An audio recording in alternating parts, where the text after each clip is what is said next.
would tell the world about you? I was in I wouldn't say depression, but I was in a mode where it was not happy. You are so unique. You killed it. You know, actually, I'm pretty good at this. Maybe I can make this Right. a profession. God, thank you that I'm still here. Some people feel no judgment to them. Some people have different situations. They feel differently about their children, or they have different relationships. If you really want to be loved or want love, you have to be open to receiving it, and things gonna turn out okay for you.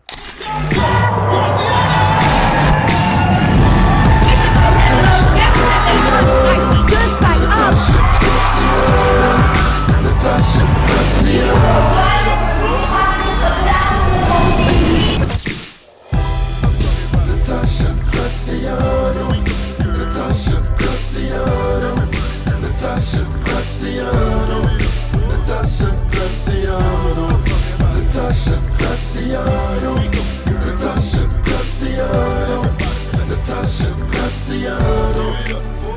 Welcome to the Law of Attraction Secrets podcast, the #1 podcast for self-help in the U.S.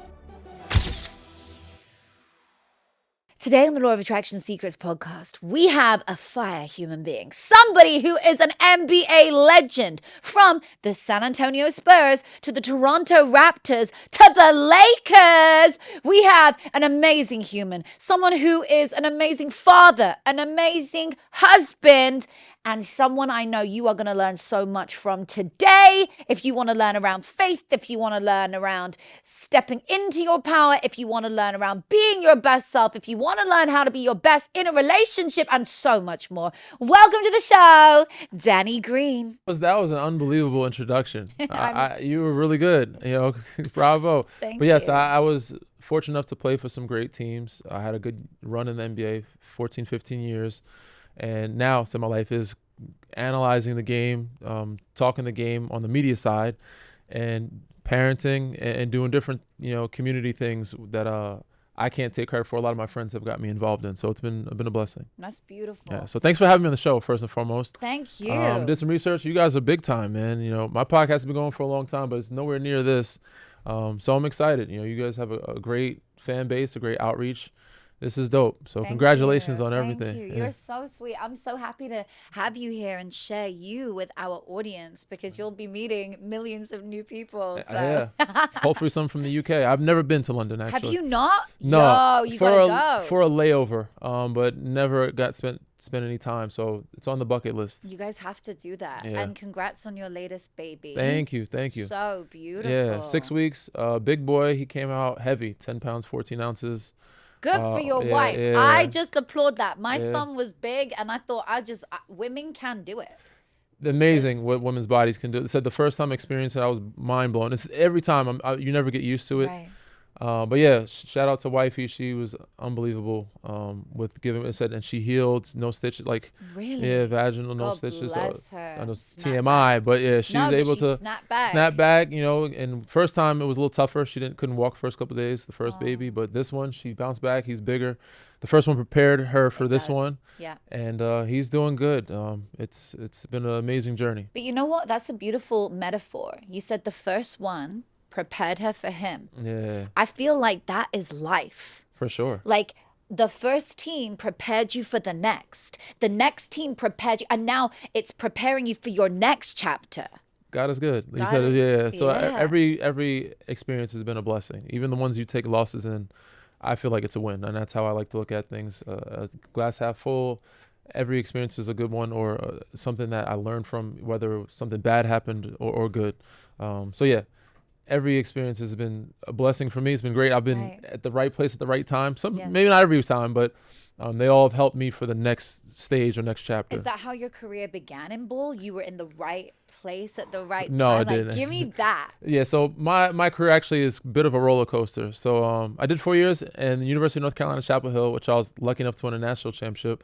And I was drafted in the second round to the Cleveland Cavaliers, where they had LeBron James, Shaquille O'Neal was Played there. in that team. I didn't play much, but I was Yeah. there. So I was doesn't matter. Yeah, You still I were was on there. the court at the And, same time as the I LeBrons. practiced with them, and then after that year, I didn't play much at all that year. After that year, I was cut, so I had to go a different route. Right. I went to the G League. I played overseas. I played in a lot of different Wow, places. interesting. And it took me a while to get called back to San Antonio. They called me up from the G League and get an opportunity. I came off the bench, and eventually I got a shot to play more because there were some injuries. And next year I was able to get a starting job. But my road said being drafted in the second round, not playing right away, trying to find a team, trying to find a rotation.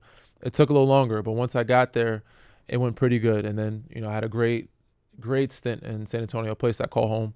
Then an unbelievable run in Toronto. I was only there for 1 year. It was an amazing year. Same in LA, even though it was COVID and it was a bubble year, still amazing year. Did 1 year in LA, then I ended up in Philly for a couple of years. So it's been kind of up and down, but it's been an amazing ride. My gosh, this is so beautiful. Okay, so after you went through the teams and you got through, did you know that you were going to have this much of a long run? No. That's why I say. What does that come down to? I feel like it came and went. There was times in high school where it was like I could actually do this as a profession. When I was getting highly recruited from schools, I was like, I was a late bloomer, so I didn't get recruited from Division I schools until like my senior year. And then I became a McDonald's All-American. I was like, oh, actually I'm pretty good at this. Maybe I can make this a profession. Then I got to college and I had to start all over. I went from, then I was, coming off the bench. I didn't start to my senior years. It was like, I don't know if I'm going to be able to make this out of a career. Then, I had to work my way in playing again. It's like, I need to find a backup. I need to make sure I get my degree because I don't know if I'm able to play basketball as a profession. Then my junior year came and it was like, oh, I did pretty well. Maybe I can play. Senior year, then I was like, maybe I can do this. And I get drafted. It's like I made the NBA, but then when you get drafted, that's when the work begins. It starts all over again. So once I got drafted, I had to start all over. I didn't play at all. Then I got cut. Then I was like, damn, I don't know if I'm able to make this. But then you managed to come back, which is really interesting. Yes. So, can you tell me about that moment when you got cut? You must have felt down. But yeah, I want to hear the mentality, the mindset. What did you do in that moment, in that time? How did you keep the faith? I have to give a lot of credit to my foundation, my friends and family around me. They kept me encouraged. And I think as you get older, you learn. I said you wish you knew as much as you know now as you did when you were when you're younger. I wish I could go back to 22-year-old me and be this knowledgeable. I'd be more confident in myself, more secure in myself, but knew how life worked. But lucky for me, I had good people around me that said, your opportunity is going to come and just prepare for it. So I continued to work. I was in I wouldn't say depression, but I was in a mode where it was not happy. But it said my friends and family and my ex-teammates around me, they instilled and encouraged me to, keep at it.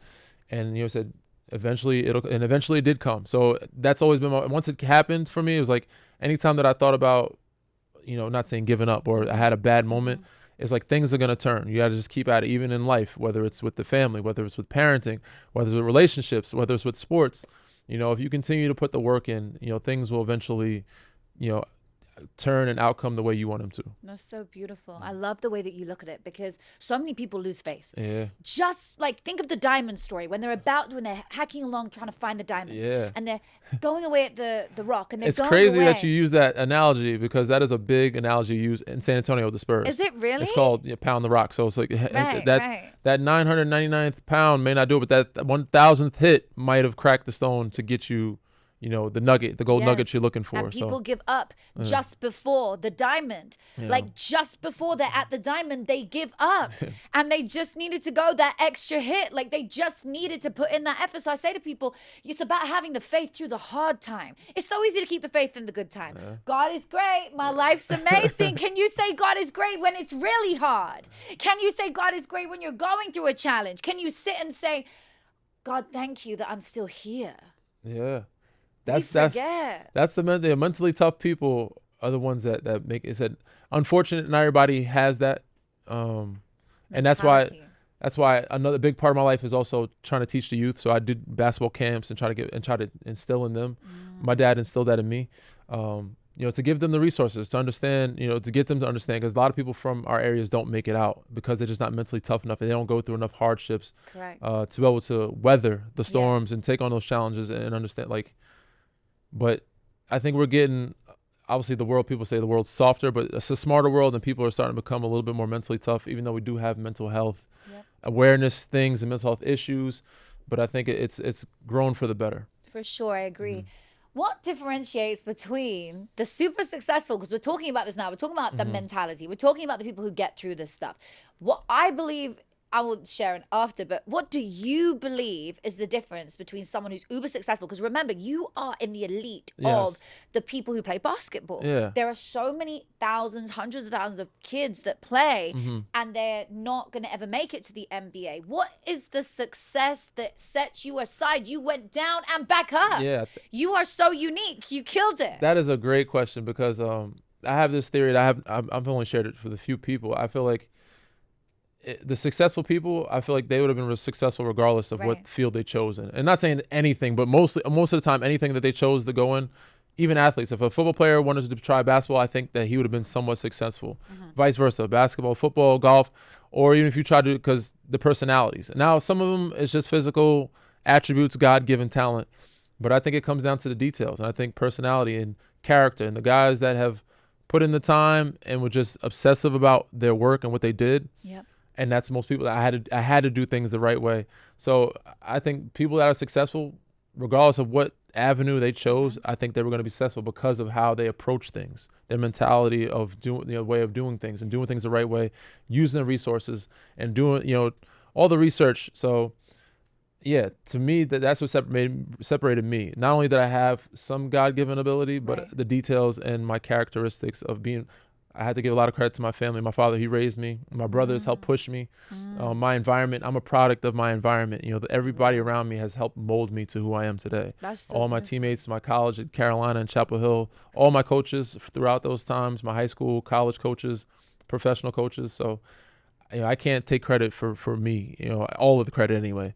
Obviously, I put in the work, but they helped along the way of me, build me to be me. So beautiful. I think it's amazing. And I love how you put the credit there as well. And you are a product of your environment. We all are. Yeah. You can take two twins, and ironically, our production has two twins in it over there. You can take two twins and you can put one in a lesser environment with less things and not great situations around them, and you can put the other twin in an abundant environment. show. Right. Yeah. The studies show literally the one who has been raised with the opportunities and etc. They're going to be a certain mindset, and the other one is going to be a certain. They're going to be completely different because of it. So it's like, do you look around you and take the opportunities that are already sitting there? And I know you do. You're one of those people. Yes, I mean, in today's world, another thing that has changed throughout the times that I've been alive, we're not going to see, and we will see successful people, but it's going to be harder for kids without the resources to be as successful today because kids are starting earlier now. Yes. And knowing that it's like, I got to provide these resources for my children if I want them to be great at certain things. Yes. Because so they have true. such an advantage. Like you said, if you put certain kids in certain environments, they're going to be at a disadvantage. If you put them in other ones, they might be in a. So in order for them to be great, or if I want them to be able to successful or succeed, I got to set them up that way, Absolutely. So it's a big part of the world and the future of people being successful and kids being, and of course in sports, kids have trainers now, not just sports, but anything. Yeah. They're ahead of the curve. They're going to school earlier. They're learning, this in high school or middle school now. They're learning the classes that we had to take that didn't make any sense. They're not taking those anymore. They're taking the ones that make sense. And you can, which is a great thing, you can make money doing things on social media or on the internet. You learn how to My son's advertise 9, he's and a market. YouTuber. There you go. He's already about to be He big just time. put up his 9th video, right? He's 9 years old, put up his 9th video in 2 days. He got 350 views in an hour. He's already ahead of me. That's ahead of me. You joking? I was like, what the actual? Do you know what it is? Talking about why school is shite. I couldn't believe it. You literally, it's like, I'm sure he gets a lot of views because a lot of kids agree with it. yeah, they do. It's like a trendy thing. Why we shouldn't go to school? I couldn't believe it. I was like, what is going on? But you know what? I'm letting him express his character. You got it. You got to let them explore. For sure. And I think everything is valuable, even though some people look at certain things as like, oh, I want to homeschool. I don't think. And school may not be the best thing, but I think it's good for social aspects. I totally So agree. it's like I think they need a piece of that. They need a piece of Yes. private schooling, a piece of homeschooling, Yes, a piece, yes, like yes. all the above, just to see and just to learn as a human, Right. So I think they're all important. It's so lucky for me. I was able to experience both. I went to public school up until high school, Right, and then and I went to then- private school. Nice. I don't know if I'll do that. Obviously, it's not just a me decision. I think I can tell as well, like your etiquette, shout out to your family, you Thank you. and your school, you are very well raised, like you're very well mannered, you're really respectful. And I could tell you'd been educated in a certain way. Yeah, I've been lucky, to come across some good people and put me in the right path, and it came with some mistakes. Don't get me wrong, I wasn't always great at media training. I was always great at doing everything the right way and handling things the right way. So I learned from a lot of my mistakes, but said the schools that I was put in, the places and I've adapted to my environments, but said I've been lucky to be put in the right, spaces at the right time for me to learn. I said, again, I want to be able to do the same thing for my kids. But I said, again, it's not just my decision. Yes. It's a group decision of me and the wife. So we'll see. But I definitely vowed for them to go to different types of schooling. That's beautiful. Okay, let's talk about fatherhood, because you are an amazing daddy, an amazing husband. I think this is going to inspire a lot of y'all out there who are fuckboys and playing the wrong I won't hand. call them that. No, I I'm won't joking, say I'm joking. There are amazing men out there listening to this, and I truly hope that you take from this the stuff that, because we've spoken about this off camera, and I'm really excited to talk about this topic. No one is perfect. So let's just start there. No one is perfect. You have come, you're an amazing inspiration to men. How do you balance work life and now the family aspect? Again, I've been very fortunate of the timing. And I always wanted to be a young dad because my dad was a young dad and he was able to play with us. And I also want to play with my kids. I also want to beat up on them a little bit. Like if I'm 50, I can't beat them in basketball. Boys, I have two boys right yeah. now, so I have to stay in shape till I'm at least 50, till 13, 14, just so I'll continue to beat them. But if I would have started younger, would have been great. But there are advantages and disadvantages to when you're having kids. Timing. I said, I'm glad that I did it toward the end of my career because I'm able to be there for everything. I don't miss anything. So I have more time. I'm doing media, of course, but if I was playing, I would have been traveling more. I would have been on the road. I wouldn't be able to see them as much. But, lucky for me, I had my kids. I'm 38 now. I'm older and I'm not playing. I'm retired. So I'm able to spend more time with them. So, and I think you pour your time into anything, you're going to get great results. And obviously family and my kids are important. Once you have them, it's an experience. Some people feel no judgment to them. Some people have different situations. They feel differently about their children, or they have different relationships with their partner. So it's harder for them to be involved with their children. But I have a great relationship. Things are going good. And we're both, partners in this. And we have to find us again, our relationship. That's the troublesome part, the challenging part of being in a marriage. Everybody, when you have kids, afterwards, it's But it's so worth it when you see them smile and see them grow as a human. But yeah, just pouring the time into them, and said I try not to miss anything. Only time I leave is when I have to go to work. I try to leave. I schedule things around their nap times, or so beautiful. I also make sure she has help. We try to get a sitter whenever we can. So nice. So it's been, and I've been fortunate enough to put myself in that position, us in that position, to be able to have the resources of a village when a village is not there. Because my parents, I'm from New York, they live there. And her family is in Texas, so her family is there. Just you guys, so her family is thinking about trying to move here. They're gonna be, because her mom comes a lot. She's great. The in-laws got to give them a lot of love. Shout out to them. They've been amazing on her side of helping out. My family comes here and there. They're still young, so I'm sure they're waiting for them to play basketball so they can be involved. But it takes a village, and if you don't have the resources to do that, it's going to be very tough. Right, which is why you got to work hard. Yeah. So I've been lucky. And no, but I think we build our own luck. We create our own luck. Some of it is the hand that we're dealt, but life is not about having a good hand. It's about playing a bad hand well. Yeah. I like how you put that. Yes. It's a quote.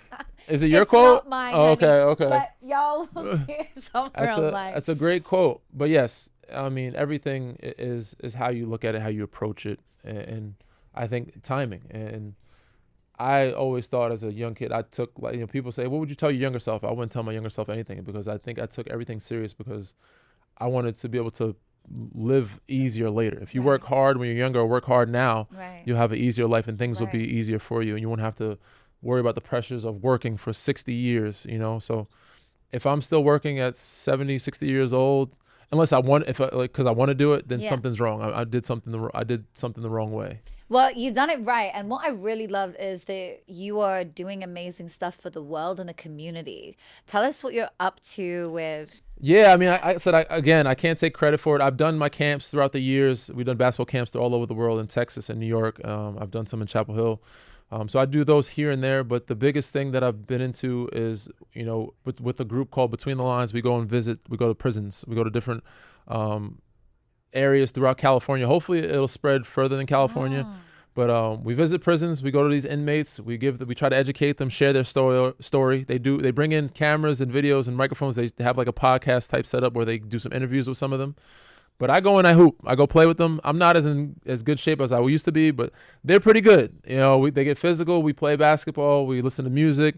We have a good time, and we try to give them a day of freedom and have fun and just talk about their lives, their children, and just try to make the time pass or the time easier for them. Because I think we all have somebody we can relate to it, because we all have somebody that's been on the inside, whether it's our family or friends that we know, or that's been unjustly accused of something, or something that's just, and they just made one mistake, and then they could serve 20, 30 years of their life because they made one bad mistake, and they kind of dehumanize them. So we want to kind of make them feel human again, and just give them a day of freedom, quote unquote, and have fun. So it's always been amazing. I did one time a couple of years ago, and I've been pretty, I wouldn't say hooked, but it's a good word. It's a great experience. I love doing it. And it's kind of like philanthropy. You're giving back in the world. I think that's amazing. What else are you passionate about right now? I know you're doing the commentating. Yes. Tell us about that. You've been getting your reps in. Yes, trying to be, not to say the next Stephen A or Skip, but I'm trying to be a good, media personality in the space. Just trying to get better at it. You're great on camera. You definitely don't get stuck in your words fuck, freeze. I've had people on the show who I ask them a question and then the answer, you couldn't possibly answer it yes long or no. pause. And then they just go yes, and I'm like some people freeze up. My issues is that I talk too fast, so I gotta slow it down, talk louder. There's certain things I'm learning, but anything that I do, I try to fully commit to it and try to be the best at it. So I'm taking on this challenge just like I took on basketball. I want to be one of the best people in that space.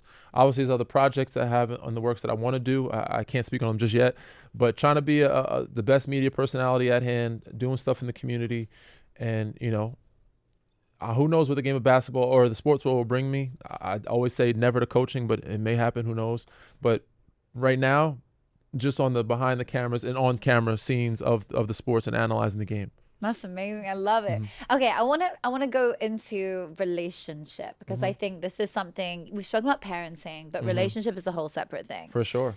Like, so many women, so many men, they pass up amazing opportunities, and in relationships they start pointing the finger like it's his problem or it's like her problem. And like, what are your morals and ethics around relationship? Like, how do you make sure that it's a we versus the world versus me versus you? Yes, you got to pick the right partner. That's so good. And that's tough. You got to do a lot of research, especially in today's world. I feel for a lot of people in today's world. You've been around thousands of women, so that's incredible that you found your queen and missed that, which is hard for a lot of guys anyway. Yeah, I mean, we just got along from the. We were friends first. We were friends for like 2.5 years before we actually started kicking it and hanging out. Wow. I've told a couple people the story. I've told it at my wedding. Yeah. And thank you. Beautiful. So and then.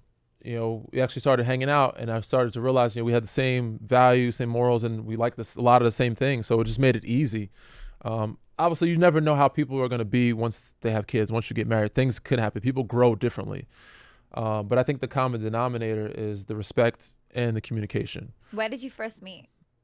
We met in a club. It was like a preseason in Houston. She's from there. She played volleyball at the University. She went to Purdue. And she played volleyball there. She had just come back. She was working for her parents, and we were out. And a high school team of mine was actually playing for the Houston Rockets at the time. So we were out together, and he introduced us. And, we became cool, and we would hang out. And whenever we would party or hang out, she would bring her friends and vice versa, because San Antonio and Houston are not far. But, certain times we would hang out. And we did that for like 2.5 years. And then, one night we partied and hung out, and it was like, looked at each other differently one time, and it was like, just some curiosity. You're right, though. That is exactly it. It's that moment when you just I remember that, when you just go, wow, I'm actually attracted to my best friend. Yeah, some curiosity there, and just one thing led to another. It's like, oh, and that's all she wrote. And then it was like, you never look back. Then obviously after that, there's still tests on both sides that need to be passed, right? Sure. And, trustworthy tests of what they can trust you with, what morals, what do you believe in, what are your values.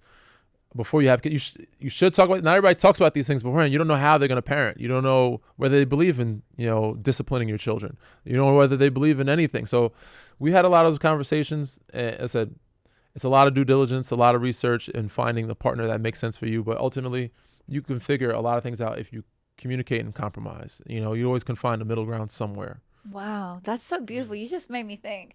I friend zone every dude I meet. Every dude, doesn't matter whether I'm interested or not. I friend zone every guy. I think it's to protect my heart from, like, I'm scared of it Rightfully being so. hurt, right? Mm-hmm. Because I feel like if you're friends, you can't be hurt.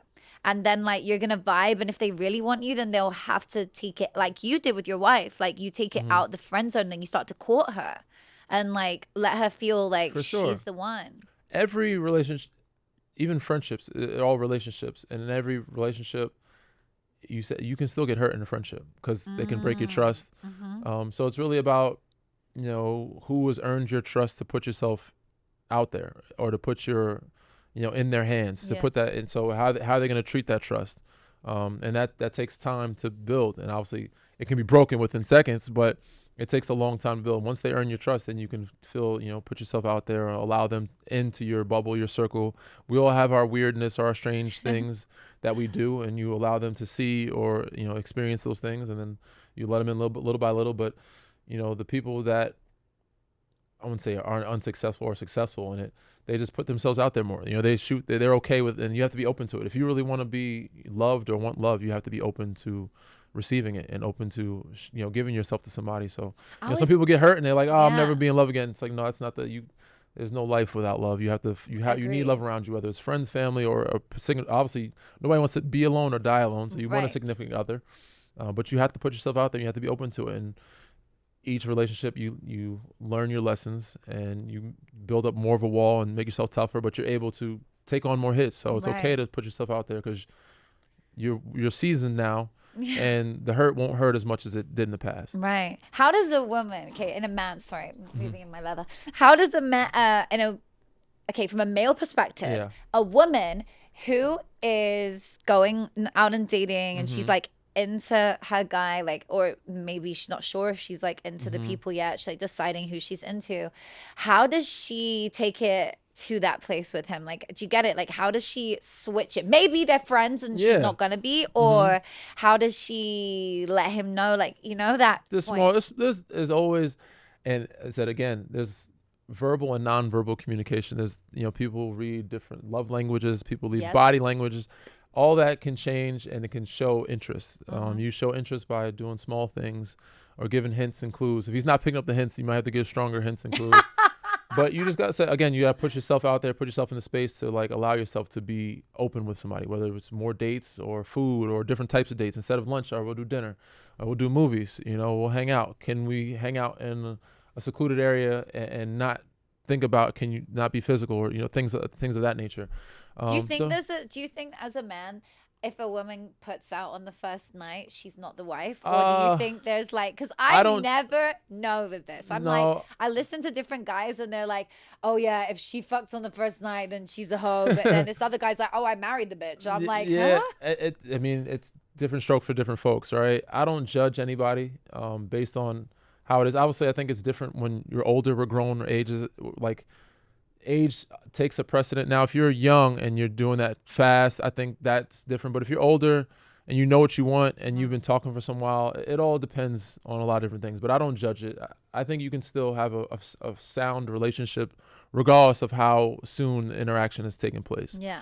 But I think the longer you wait, not saying you have to wait a long time, but if you give it some time, the more it'll be worth it, the more the respect you have for that, both vice versa. Like, the respect and energy will be given and taken in a space where it's held to more value. It's so true, because also it means that you would have built the emotional connection before that. So, like, if you want a relationship to last, then the man. But there are also instances where, you know what you like, what you need. Now, if you know that you can't be with somebody that's not good for you physically, and you have to try that out right away, and it's like, all right, I can't.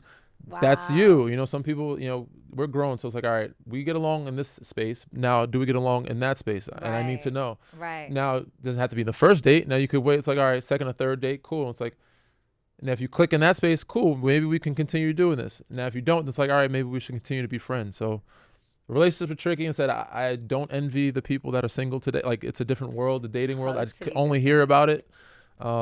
It's tough out there. Some of my friends are single, so I try to give them as best advice as I can. Right. I can't speak from experience because I'm not experienced in dating right now. But you need to when I was, it's very different than what it is now. You need to introduce me to a good Man, you and your wifey can help me find a good. I need a There's some good, out there. There's like, some out there. Yeah, I'm the type of I like. She's gonna tell you to go to the South. She's from Houston, Really? Texas. Oh, I like You that find accent. some more She's hospitable, like for me. Said again, I'm from New York. I don't know if no disrespect to New York chicks. It's just a different flavor, energy.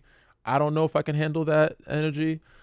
So when I went to Carolina and lived in Texas, that was more of my vibe. So I don't know for men, like where you need to find your energy. Could be in London, but a lot of my friends, when they're from New York and they can't deal with a New York chick, I say, you probably need to go down south and find you a Southern Belle or something like that. Right. So. Oh my God, the Southern Belle. I love it. I was just helping one of my clients come up with a name for her quiz that she's doing. And she said, and I said, let's do it. She goes, I want to do something about being a country girl. I said, what is your Southern Belle love language? And there you go. Yeah, it was really fun. There you go. That's the whole thing. I didn't know that was the whole Southern word. people, you see a big difference. When I went to school, there's a big difference from New Yorkers where it's different now, but then it was like you don't just go down the street saying hi to people. And in Carolina, everybody says hello, speaks to you. In New York, they're like, why the hell are you looking at me? What the hell are you looking at? Like, don't speak to me. I don't know you. So it's a kind of a culture shock. Yeah. And then living there and then learning how different the pace is, and then living in Texas, it opens your eyes to a lot of different things. So. For sure. Okay, so if you had to tell your younger self, he was sitting right here, and you had to give him one piece of advice, and he's like 15 years old maybe, what would you tell him? Again, we spoke about this just a second ago. There's not many advice I would give myself. I think I did things the way I kind of wanted them to. I took life pretty serious early. I would just tell him to enjoy the ride, enjoy it, have as much fun as possible.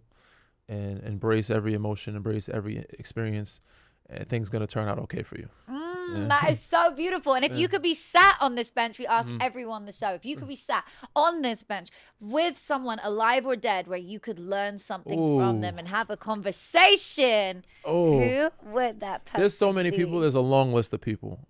Obviously, I would choose somebody. When I look at the list, I would choose somebody that I don't have access to that has passed because they're no longer here. Right.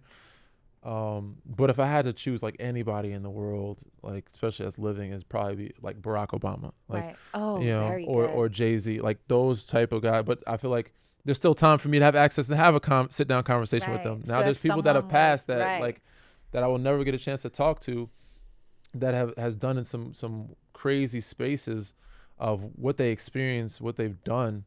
I don't think as many ex-presidents that I can think of. There's not many. Kobe for sure. I mean, I was gonna even another person that's alive. Michael Jordan would be one. Right. But I think Kobe, he's seen so many different eras of life off the court and on the court. He's definitely one. But there's like I said again, there's so many basketball people. There's so many actors and actresses. There's so many, even non-celebrities that I would love to sit down and talk to. But if there was one person that I could bring alive to have dinner with one last time with my family, would probably be my grandma. She never got a chance to meet my little ones, and I would just want to have one last conversation with her and her to be able to sit down and meet them and play with them. So she must have been an inspiration in your life. She was great to me. I was lucky enough to have her for 37. She's only been gone a year or 2 years now, 35, 36 years. So 36, 37 years. So my dad had her for a while. She lived to 79. She had a good life, and she was great, man. She was a lovely, lovely lady. Give me something that she would tell the world about you. Probably when I was a kid, because she helped raise us. She was the village. She would probably tell you about how I used to mess with people's ears, or because she had a house full of animals and how I loved different animals. She would birth cats in her basement and birds. She had a parrot. Every animal you could think of has been through that house. My uncle and his friends, she's housed a lot of different humans. She was that house where she had like a lot of my dad's friends living there at some point. Almost like a Noah's Ark. Yeah, almost. so she was great with that. Amazing. So she would probably give you old stories of not only when I played basketball, but when I would be in her house and do weird stuff and collect with Pokemon cards or play with. I used to have to fall asleep with playing with it, or they used to have to drive me around the neighborhood to go to sleep. Because I would never sleep. So things like that she would talk about. That's so beautiful. Yeah. Wow. Well, she got to see you play ball, which is amazing. She did. And actually played for her favorite team was the Lakers. So I got a chance. Yeah, so she got to see that too. So, Is she here? Was she here in LA? She never got a chance to come to the games in LA, no. And I don't think she ever came to the game in New York. She watched on TV because at that point she wasn't able to walk as well. She had thyroid issues and oxygen tank. But I did play for her because she loved Magic. She loved Magic Johnson back in the day, so I got to play for her favorite team and win a championship. So you got a chance to see that. This is so beautiful. I could talk to you forever on this. You've got such great knowledge you. and such great information. Thank you so much for coming No, on thanks today. for having me. This and is a bless. This is amazing. Thank This you is for great. sharing your knowledge and your tips. And I hope that someone And congrats out to there, you too and your little Thank one. you. A year Thank old, a year. It you. happens fast, right? So fast. Yeah. I was at 12 months and I was like, wait, what? How are we here? Yeah. Like, how did we get to a 1 year? Do you want more? For sure. Okay. You know what? When I find the right man, and I say this with like the right man, and we are a family, Yeah. then I will do it. Like, I just gotta find, because I'm a single mom twice, so I'm like, Yeah. you know, I feel like Once I had my first one, and that's the first 3 months, I was like seeing wifey, and she was breastfeeding, going through, and it tore her. Like Yep. the first one kind of tore Oh, up. She yeah. was losing her hair, and the weight for your body changes. I was like, damn, like women. I was like, I couldn't imagine single mother. Shout out to single, like that's a different Thank animal right you. there. So shout out to the single moms. I don't know how you do it, because me and her together, even trying to do it with just the one when we had him, yeah, it was a lot. I was like, damn, like she's not getting much sleep, and breastfeeding, and he's taking all the nutrients from her. and then so, yeah. she's still amazing to you. I shout Yeah. out the women who, like, I often meet couples and Mm-hmm. I'll say to the guy, go and give your wife the biggest hug and let her know she's doing No, so she's great, good. and I try, and I'm not a big affectionate person or verbal Because it's person. not your love language. Yeah, so I try to give her as much as I can with my actions. You can tell your actions. Cleaning the house and doing Wow. the bottles, and make sure I'm there and make sure she has help. And she's been great. She's great to me too. She just got me a new bike today, which Did I can. she? Yeah, it's like electric bike. We can put the little bucket. You can put the kids and family. And you all ride them together. Wait, so, the yeah. kids can go in the. Yeah, there's like a bucket in the front. And kids sit in it? Yeah, kids can sit in it. There's straps, there's seat belts, and everything. Oh my and God, yo, so we it should makes do it- a when she's only one. Yeah. You'll remember this, but when they get Okay. older, they start avoiding the stroller. They want to do other. So now I have to put them in a scooter or Right, a right, trike right, or right. a little electric car, like a car that goes around the neighborhood, so he can get out the house. Then I got a regular bike, and now we got an electric bike, so everybody can fit in and we can go places faster. You can go to the park faster.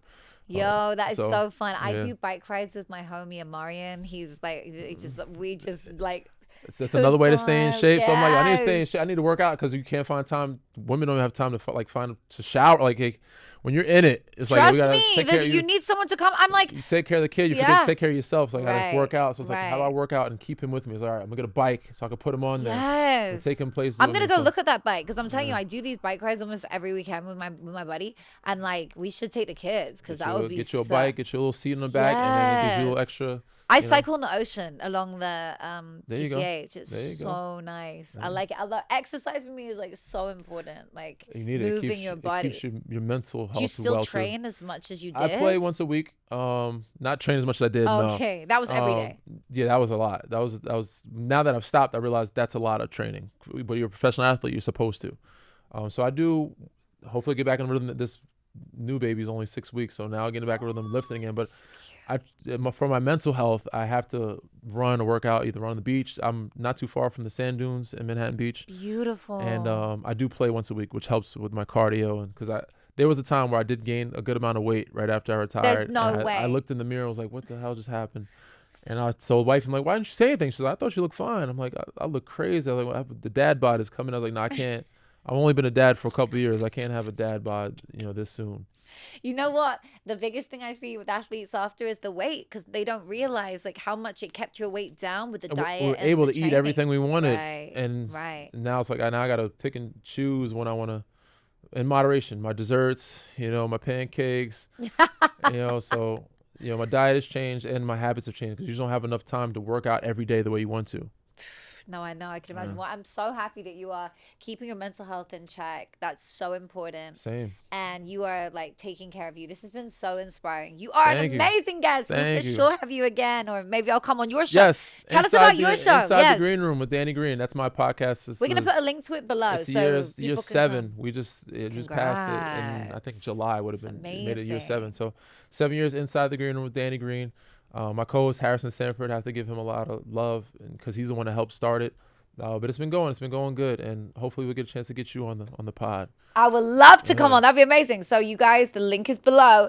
Zen Kings. Information is below. You can follow, and anything you like from today, go share this episode with your friend. If there's somebody out there in the world that you know would benefit from this show, would enjoy this show, take inspiration from this show, there will be somebody that you are inspired to send this to. That person right there that came on your mind, send it to them. I'm so excited for y'all to be here again next week with another great guest. Danny, thank you so much for being here today. Yeah, it was amazing. Thank Thank you. you.